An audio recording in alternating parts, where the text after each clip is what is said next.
Why is it that some guys, within a few minutes of talking to a woman, can have her feeling that excitement, that chemistry, that attraction, whereas other guys could spend an entire night talking to her and she feels nothing? And then the guy wonders why, when he tries to get her out again, she's not available, she's busy, or she just sends him a text something like, "Let's just be friends." Well, in this video, I want to talk about 7 mistakes that nice guys make in conversation and in flirting with women.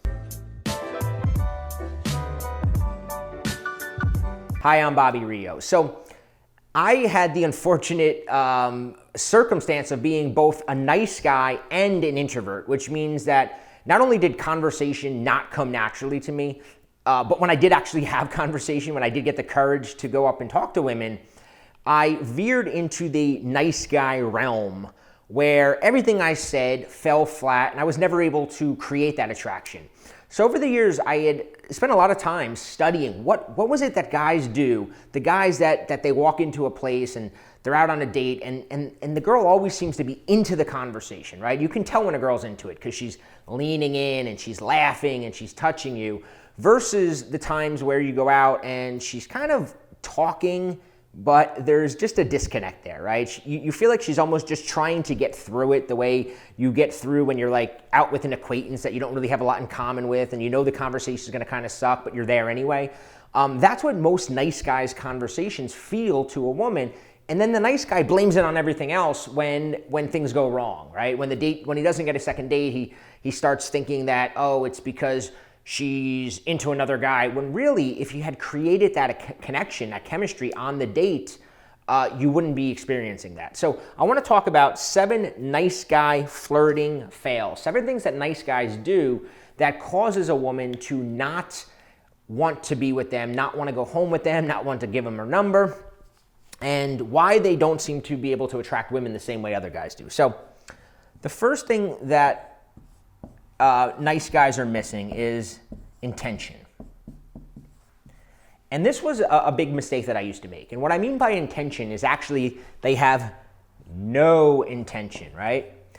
And that means that when a nice guy starts talking to a woman, whether he meets her at a party or maybe he's on a date with her, he doesn't know where he wants the conversation to go. And when you don't know where the conversation goes, you don't really have an objective. The nice guy's only objective in a conversation, when he gets in front of a girl that he finds attractive, his only thing is, I want to get her to like me. So his whole framework in his mind is, what can I say to get her to like me? How can I get her to like me?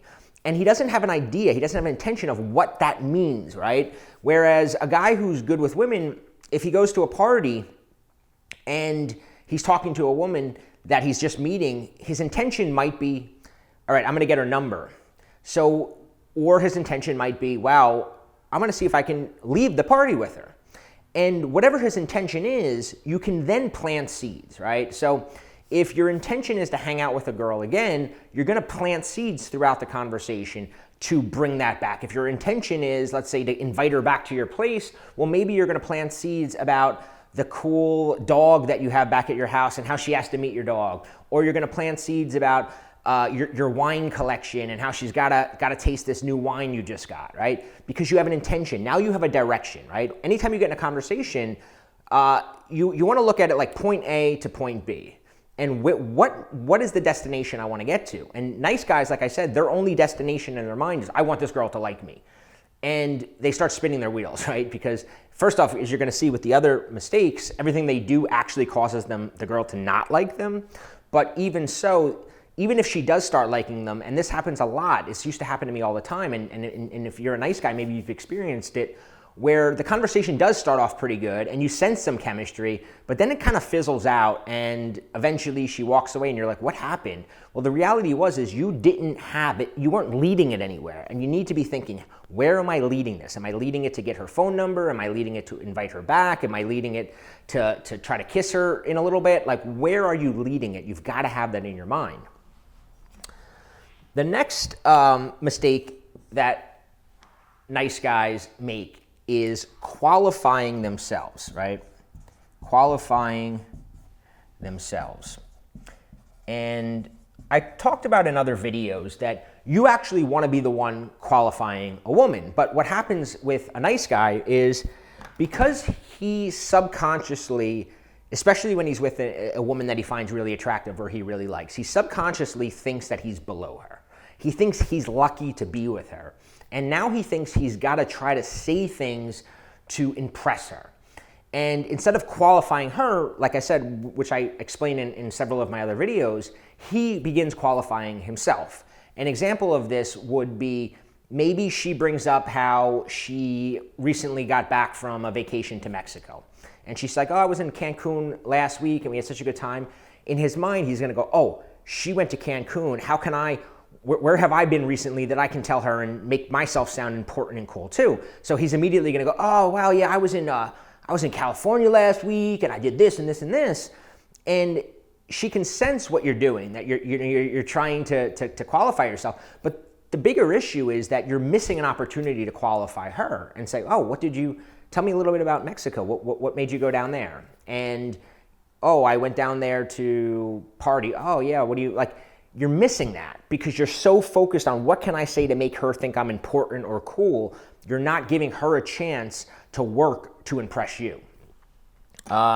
Third, nice guy conversation fail, the things that they do wrong, is being too PG. So PG is like a movie rating, right? There's PG, PG-13, rated R. And nice guys, they have this sense when they like a woman, they revert back to almost like being a character in a Disney movie. If you ever, flipping through channels and you land on like a PG show, it's very cookie cutter, very safe, very generic type of conversation. Whereas when you're flipping channels and you land on, an HBO rated R show, it's a totally different vibe. Like you wouldn't have a kid. There's a reason kids aren't allowed to watch rated R TV. It's because there's a lot of, there's a lot of edgy stuff in there. Well, when you're talking to a woman, you've got to have an adult conversation, a rated R conversation. But nice guys tend to keep reverting back to that PG, right? Where they're just talking about puppy dogs and ice cream, and they're kind of afraid to bring anything edgy into a conversation. Now, sometimes you get lucky and the woman makes a comment, right? She makes a comment about, a party she went to and got drunk, or she makes a comment about something vaguely sexual. And then the nice guy goes, oh, it's okay for me to be a little edgy. But the thing is that you don't want to wait for the woman to sort of make that switch. I call it the rated R switch. You want to take control. As a guy, you always want to be leading the conversation. And you don't want to get stuck, right? You don't want to get stuck in that Disney Channel, boring, safe, predictable conversation too long. Because if you do, that doesn't elicit strong emotions, right? It doesn't elicit the kind of feelings that she needs to be feeling in order to get that excitement, that attraction, that chemistry that we talked about earlier. All right, so the next thing that nice guys do wrong in a conversation is nice guys continually fail tests.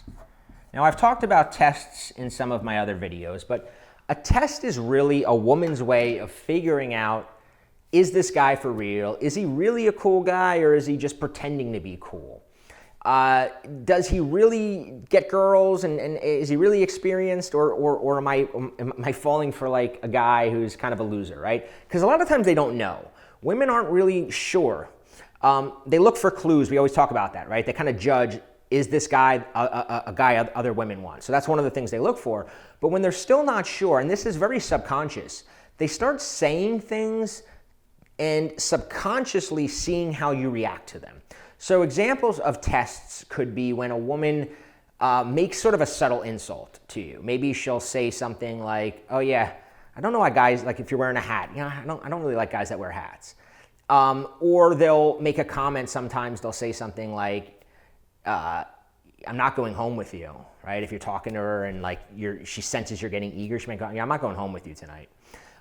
She could test you by, sometimes they test you by being overly, we talked about a few minutes ago, sometimes a girl will say something sexual.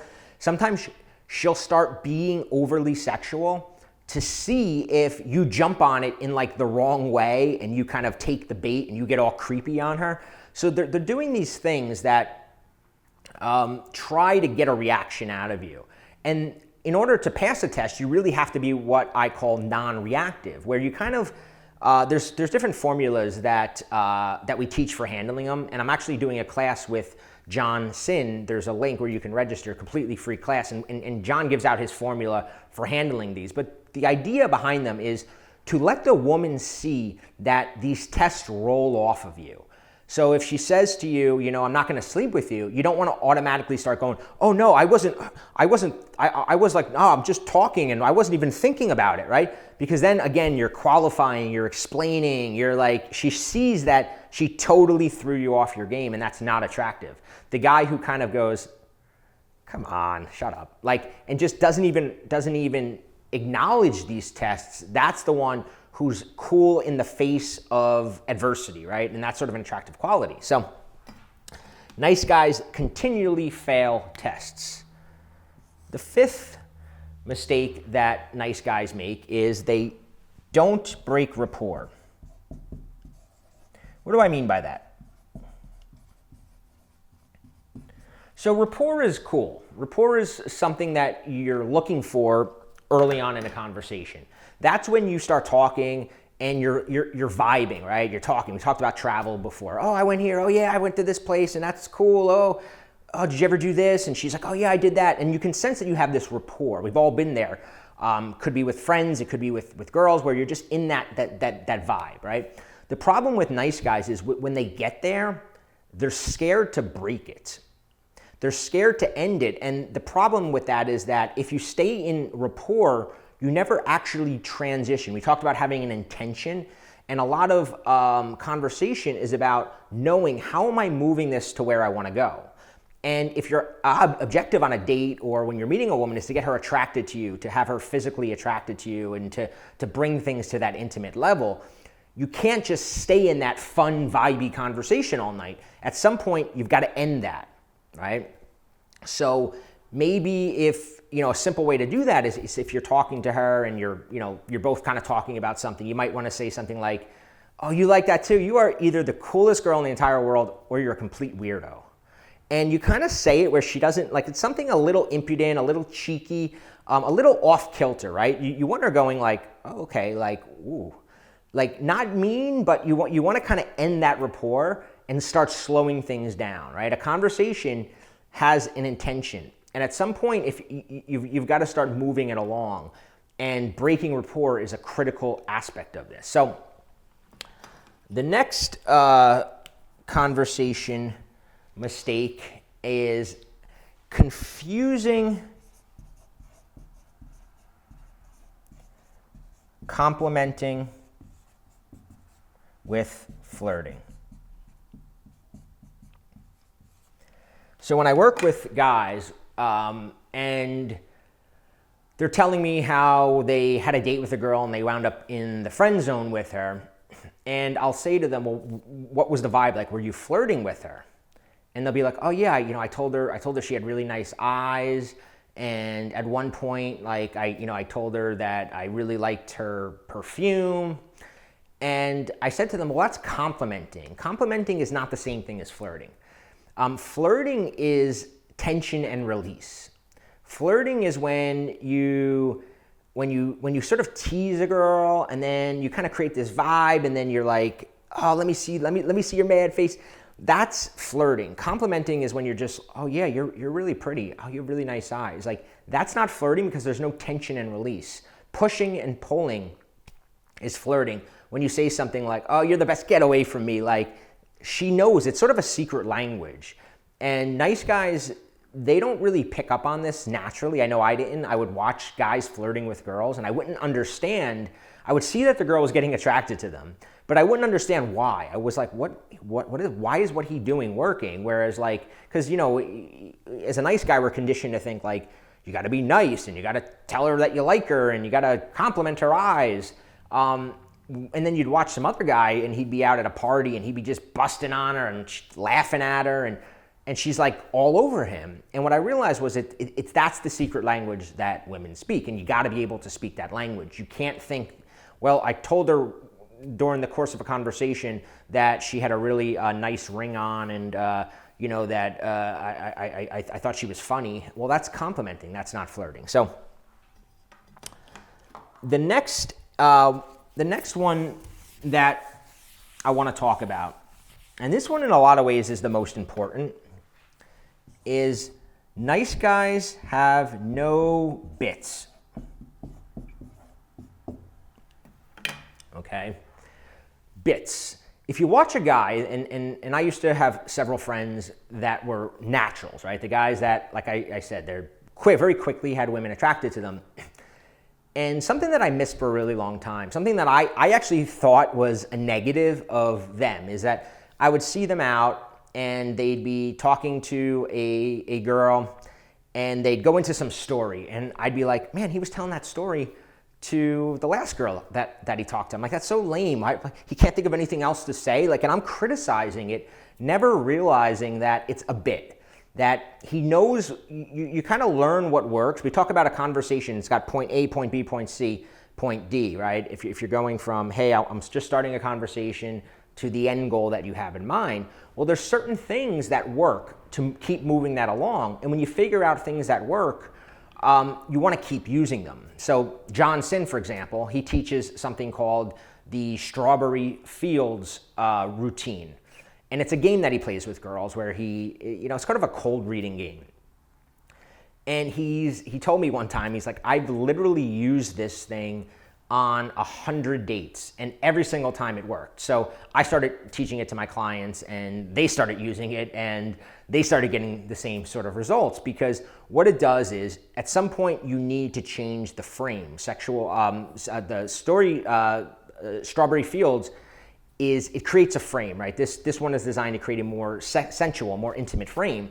So when you start playing this game with a girl and you start doing this, now you're changing it. Now you're moving it from, okay, we were in the comfort level, now we're moving to this next level where we're gonna get a little bit more intimate. And having that one thing, that one bit that he uses over and over again allows him to do that naturally. I've done it too. I used to have, I called it the painting story, because I knew that at some point I used to be a house painter, and during some point the girl's gonna ask me, what do you do?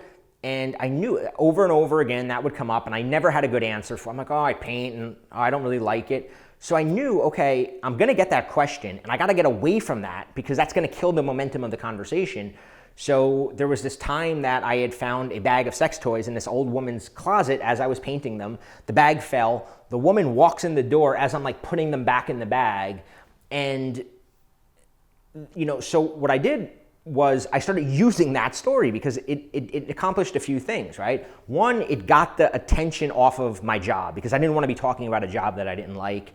I wasn't passionate about it. It wasn't gonna benefit me in any way.